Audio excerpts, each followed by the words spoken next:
ሰላም ሰላም፣ ውድና የተከበራችሁ የሀገሬ ልጆች እንዴት ናችሁ? ደህና ናችሁ ወይ? እግዚአብሔር ይመስገን ሰላም ነኝ፣ ሁሉ ሰላም ነው። በያላችሁበት ሰላማችሁ ብቻ። እኔ በሰላም ወደ ሀገሬ ገብቻለሁ። እናንተም ለሀገራችሁ ያብቃችሁ።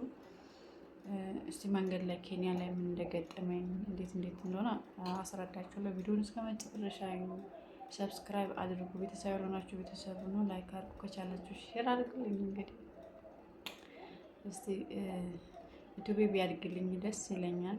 እንግዲህ አሁን ታውቃላችሁ ስራ የለምና ቢያንስ በዩቲዩብ እኔም ተከፋይ ብሆን፣ በእርግጥ እግዚአብሔር ይመስገን አንዴ ተከፍሎኛል።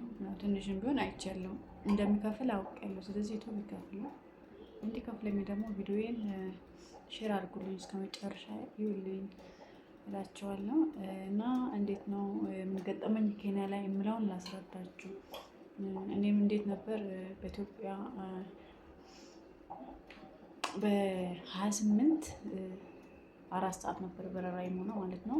ማታ 4 ሰዓት ኬንያ ስንት ሰዓት እንደሚገባ ባይገለጽም ብቻ ማክሰኞ ወይ ደግሞ በ29 2 ሰዓት ተኩል ኢትዮጵያ እንደምገባ ነበር የማውቀው። ግን ኢትዮጵያ የገባው ሐሙስ ነው። 2 ቀን ተንከራትቻለሁ። እሱም እንዴት ነው በ28 4 ሰዓት ላይ በረራ የነበረው ነክቶ 12 ሰዓት ላይ ነበረ።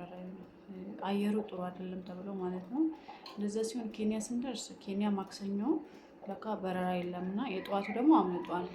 2 ትኬት ተሰጥቶናል። በእርግጥ ግን እኛ የመሰለን ትራንዚት ስለሆነ ያው እንግሊዘኛ በደንብ የሚያነብ ቢኖር ከ6 ነበርኛ። ሌሎቹ ያው በኬንያ ስለሆነ እንዳለ የልጆች ድምፅ አለ እና ልጆች ሊያሰሩኝ አልቻሉም እንግዲህ እና እኛ ኬንያ ስንደርስ ማክሰኞ ረፍዷል። እንግዲህ በኢትዮጵያ ሰዓት አቆጣጠር ነው ነገራችሁ፣ ቢያንስ 5 ሰዓት ሆኗል ማለት ነው። እኛ ምንድነው የመሰለን መቼ ይጠሩንና እንሄዳለን የሚለውን እንጂ እዛ እንውላለን እናድራለን የሚለው ነገር የለም። ትኬት 2 ትኬት ተሰጥቶናል። ለካ አንዱ የሆቴል ነው። እዛ ልክ ከዱባይ ስንነሳ ሰዓቱ እንደሄደ ስላወቁ ሆቴል እንድናድር ወይ ደግሞ ቦታ እንድንይዝ ተሰጥቶናል። ግን እኛ አላወቅንም። ትኬቱን ይዘንላችሁ ወንበር ላይ ደርቀን ነው የዋልነው ማክሰኞ ማለት ነው። እግዚአብሔር ይስጣቸው። እውነት እንደዚህ ሚዲያ ላይ ስለ ዘረኝነት ምናምን የሚወራ የሚሰማ ሚዲያ ላይ ነው እንጂ እውነት አንድ ላይ ስትሆኑ ግን በጣም ትተባበራላችሁ። እና ነጋዴዎች የተባበሩ ማክሰኞ ዋልን። ረሃብ አለ፣ ጥማት አለ፣ የሰኞ እንቅልፍ አለ። በጣም ከባድ ነበር እና ማክሰኞ ያው እንደነገርኳችሁ ከመች እንጠራለን እና እንሄዳለን። በረራችን ማክሰኞ ነው የመሰለን እና ምን ሆናችሁ ነው ስለ ነጋዴዎች መጥቶ መች እንደምንበራ አናውቅም። እስኪ ሰዓቱ ስንት ነው? በእርግጥ ሰዓት እኮ አሳይተናል። እዛ የሚሰሩ ራሳቸውን ጥፋት ነው፣ ቸልተኝነት ነው እንጂ ልክ ስንገባ ያው ወረቀቱን እያዩ እኛን ማምራት ነበረባቸው። እዛ ላይ ደግሞ በጣም ነው የሚከብደው። ወይ ደግሞ በኬንያ ባይሆን ቀጥታ በኢትዮጵያ ቢሆን ነገር ሲጀመር እንደዚህ አይነትም ነገር አይፈጠርም። ቢፈጠር እንኳን ምንድነው የሚሆነው በአማርኛ ነው የሚወራው ነው ትሰማላችሁ። ይሄ እንዳለ እንግሊዘኛ ነው። ጌታ አባታችን የሚመስለው እንጂ መቼም ያው ተወርቶ ይሆናል እንግሊዘኛ ለሚሰማ። እንደዛ ገጠመንና ነጋዴዎቹ እግዚአብሔር ይስጣቸው። እኛ በእኛ ቤት በቃ ምን እናድርግ፣ መጨረሻ ላይ ግራ ሲገባን ሲመሽ አሁንም ሄደን በረራችን ስንት ሰዓት ላይ ነው እንዴት ነው የሚሆነው ስንል ነገ ነክቶ አሉ። እንዴት በቃ እኔ በጣም ደከመን እንጂ በጣም ራብን። እዛ ላይ ብሬን ውስጥ ያለ ምግባቸው አይበላም።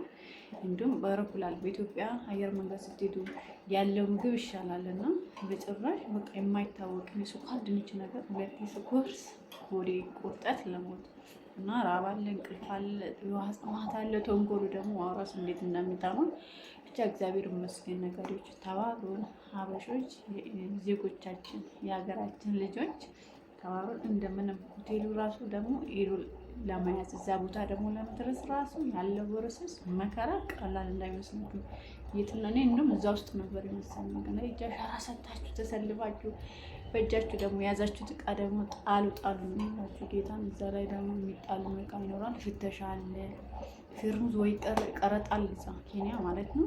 ወይ ደግሞ ይወረሳል ወይ ከፍላችሁ ተሰልፋላችሁ ማለት ነው። ብር አላዘችም ነበር አጋጣሚ። ግን እኛ ጋር ነበረች አንድ ልጅ ፌርሙዟን ወስዷል። አንደኛው ደግሞ ከፍላ ፌርሙዝ ወስዳለች ማለት ነው። ያው ፌርሙዝ እንዳይሰበር በብዛት በእጅ ነው የሚያዘው። እንግዲህ በካርጎ እንዲላኩት ገና የካርጎ እንጉድ አለ። እንዴት እንደሚያል ፈጣሪ ነው የሚያውቀው። በጣም ብዙ እቃ ነው ካርጎ ያደረኩት። እና እንደዛ ነላችኋለሁ እኔ ወዶች። እንደዚህ አይነት ነገር ካለ ወይም በቃ ማሳየት እንደኛ እንዳትሆኑ በኬንያ ባትሄዱ። ያው የኪሎ ነው በኢትዮጵያ አየር መንገድ ቢሆን 52 ነው፣ በኬንያ ደግሞ 81 ነው። ግን እኔ በቃ በአፍንጫዬ ቢወጣስ በጣም ነው የተማረርኩት።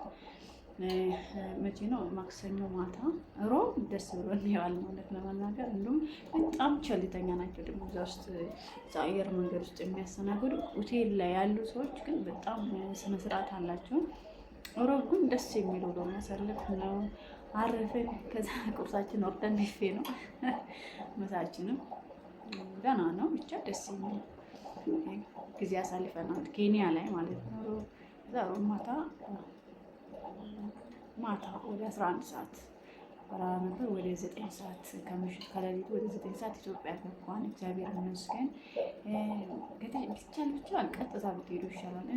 ጓደኞቼ ሄደዋል፣ 2 ጓደኞቼ ገብተዋል። እንደዚህ አልመሰለኝም። እነሱ ምንም የገጠማቸው ነገር የለም። እዛ ላይ ደግሞ በፊት በእጅ የሚያዘው ኪሎ አይመዘንም የሚባል ነበር። 1 ኪሎ ያሳልፋችሁ ከፍላችሁ ነው የምታሳልፉት ነው። ይህ ሁሉ ከመንከራተት በቃ ካርጎ ምድር ግን ሲጀምር እኛ እጃችን ይበላናል እንጂ እኔ በዚህ ሳምንት ብዙ ነገር ታዝቤያለሁ። ሁሉም ነገር አለ ሀገራችን ግን በቃ እኔ እንጃ። አንደኛ ከስር እየሰራን የምንገዛው ነገር እሱ ትክክል ነው። ግን እስቲ ለማንኛውም በዚህ ጉዳይ ብዙ እናወራለን። እንግዲህ እንደነገርኳችሁ ብዙ ካርጎ ያደረግኩት ብዙ እቃ አለ። ዞር ብዬ አይቼ ምንድነው እዚህ የሌለ እዚሁ ነኝ እኔ አልመለስም። እግዚአብሔር ከረዳኝ እንዳልመለስ በጸሎታችሁ አግዙኝ። ያለው ነገር ትንሽ ያስፈራል። እኔ ምን አሰብኩኝ ካርጎን ካጣሁ በኋላ ፓስፖርቴን ቀድጄ መጣል እንዳለብኝ ነው የተሰማኝ። አንዳንድ ነገር ያስፈራል። ብቻ እስቲ እግዚአብሔር መልካም ነው። ጠንካራ መሆን እንግዲህ እስከመቼ ሰው ሀገር እዛ ያለ ጭንቀት እዚህ የለም። እዚህ ሰላም አለ። ሰላም አላችሁ፣ ወጣችሁ ትገባላችሁ። ምንም ባይፈጠርም ምንም ነገር ኑሮ አይደለም የሚያስጨንቀው፣ ጭቅጭቅም አይደለም። እኔ ያ ሁሉ አመት ስሰራ እግዚአብሔር ይመስገን፣ እግዚአብሔር ስሰራ በሰላም ነው የሰራው። ምንም ጭቅጭቅ የሚባል ነገር አንድ ቀን ከልጆቻቸውም ሆነ ከአሰሪዎቼ አንድ ቀን እግዚአብሔር በሚያውቀው ምንም ነገር ሳይፈጠር በሰላም ወደ ቤት የተመለስኩት። ምንም ጭቅጭቅ ያለበት ቤት ከዛ ጭቅጭቅ የተነሳ ሊጨንቃችሁ ይችላል። ኖርማል ነው፣ ግን እኔ ጨንቀኝ ነበር ነው። እዚህ ሰላም አለ እግዚአብሔር ይመስገን። እንግዲህ እስቲ እግዚአብሔር እርዳኝ ጠንክሬ ስራ መስራት እንዲችል እግዚአብሔር ስራ ነው የሰጠኝ። እንግዲህ ብዙዎቻችሁ እንደምታውቁ እግዚአብሔር ይመስገን በጤና በሰላም ተመልሻለሁ ወደ ሀገሬ እንጂ ያው ብዙ ነገር ተበላሽቷል። እንደለፋሁት እንደ ጣርኩ እንደተመኘው እንዳቀድኩ አልሆነም። እግዚአብሔር ደግሞ ሀገሬ ላይ ምን እንዳዘጋጀልኝ አላውቅም። ቤተሰብ በመሆን አበረታቱኝ። ከቻላችሁ ደግሞ ቪዲዮ ሸርቱልኝ።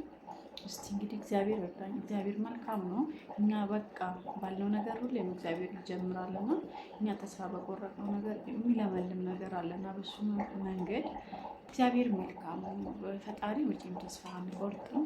የሚሆነውን አብረን ያለን እና ከቻላችሁ በኬንያ ባትሄዱ ዱባይ ያላችሁ ልጆች ይቅርባችሁ። በጣም ከባድ ነው መንገዱ፣ ሸክሙ በጣም የገደለኝ። እንግዲህ በጣም ደገኩኝ እውነት የያዝኩት ጋር እዛ ላይ ደግሞ ማንኪያ ሹካ ይጣላል። ማንኪያ ሹካ ኢትዮጵያ የለም ልትሉ ትችላላችሁ። ያው እዛ ያለ ኦሪጂናል ተብሎ ስለሚታሰብ እና እንደነገርኳችሁ ታውቃላችሁ፣ ሁላችንም እናውቃለን። ግን ብቻ ብራችን ብንይዝ ግን ደግሞ ያው ነው ብቻ። እስቲ በዚህ ጉዳይ እናወራለን። ቀድሞ የምታምኑ ሰው ካላችሁ እዚሁ ብራችሁን እየላካችሁ እየተገዛላችሁ ቢቀመጥላችሁ ጥሩ ነው ባይነኝ። እኔ ሳስብ ማለት ነው።